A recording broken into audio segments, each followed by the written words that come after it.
Қайырлы күн, құрметті алматылықтар, әріптестер, сіздерді кезекті онлайн шеберлік сағатын көріп тамашалауға шақырамын. Қазақ халқының дәстүрлі бау тоқу өнері және оның тоқылу әдіс тәсілдері туралы онлайн дәріс оқып, сондай-ақ баулардың бірнеше түрінен шеберлік сағат жүргізген болатынмын.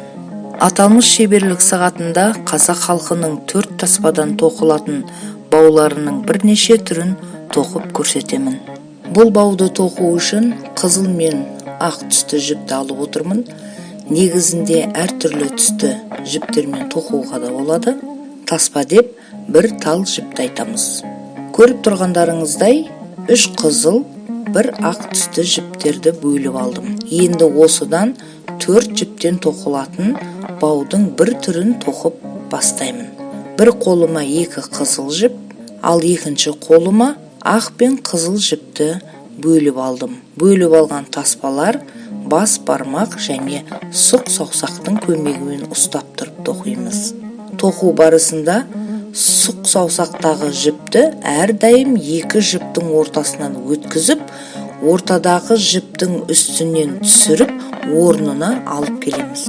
Оң мен сол қолдағы жіптер кезек-кезек алмасып тоқылғанмен орындары өзгермейді. Мәселен, оң қолға ұстаған жіп оң қолға қайтарылып отыру керек. Тоқу барысында қолдағы жіптердің ауысып кетпеуіне мұқият болу керек. Егер біз осы әдісті 2 ақ, 2 қызыл жіппенен тоқитын болсақ, онда өрнектері сәл өзгешелеу болып түседі. Алғашқы тоқыған 4 таспалы баудан қарағанда бір жағы ақ, бір жағы қызыл болып өрнектелініп түседі. Ал бірінші тоқыған бауда ақ түс сирек болып түсетінін көріп отырсыздар.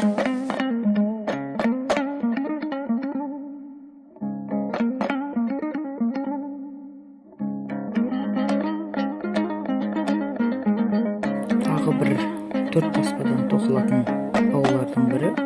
Бұл да өзінің өрнегіменен сәнделіп түсетін жылан бауыры деп ел арасында айтылып кеткен. Соның қалай тоқылу керек екенін көрсетемін. Басы кәдімгі шаш өрім. Сосын астынан алып, үстіне жіпті шығарамыз. Шетіндегі жіпті қызыл жіптің үстіне қоямыз. Шаш өрім жасап, қайтадан астынан алып үстіне шығарамыз.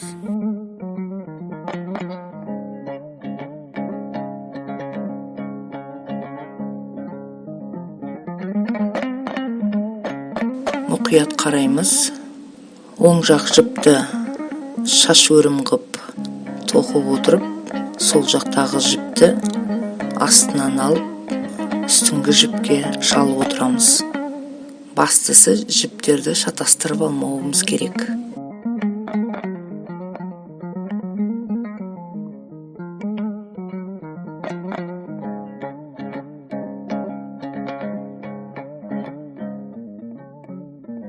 Мінекей көріп отырсыздар, бұл әдісте өрнектер қиғаш болып түседі.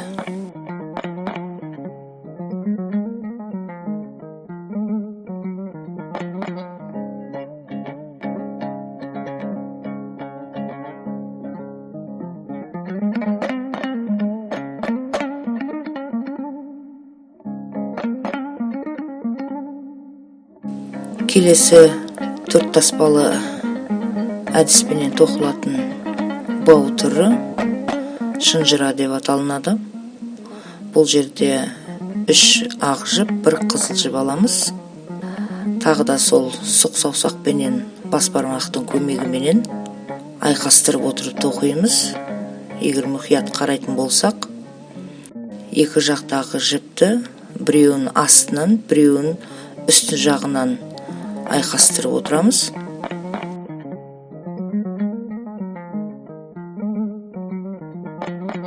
Шет жақтағы жіпті үстіне, оң жақтан қарағанда, содан кейін сол жақтағы жіпті астынан алып, ортадағы жіпке салып отырамыз.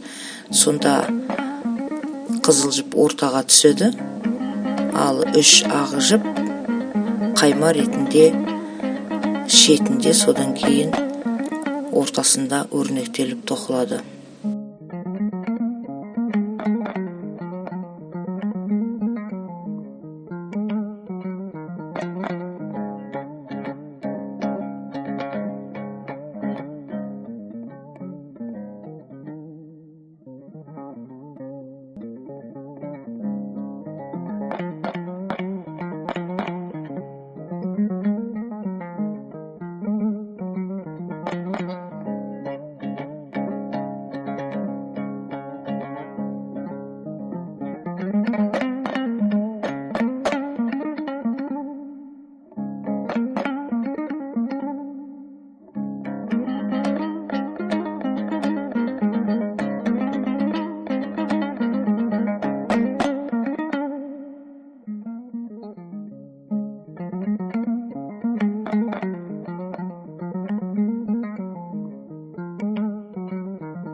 Негізінде бұндай әртүрлі тоқылатын баулар оқ пен керегенің арасында байланатын шашақты баулар жасалынады. Мінекей 4 тұспадан тоқылатын бау түрлерін тоқып аяқтадық. Оның біріншісі алақұрт, 3 қызыл 1 ақ жіптен, содан кейін жылан бауыр, бұл 2 қызыл 2 ақ жіптен тоқылатын. Өрнектері көлденең болып түседі, қиғаштанып келеді.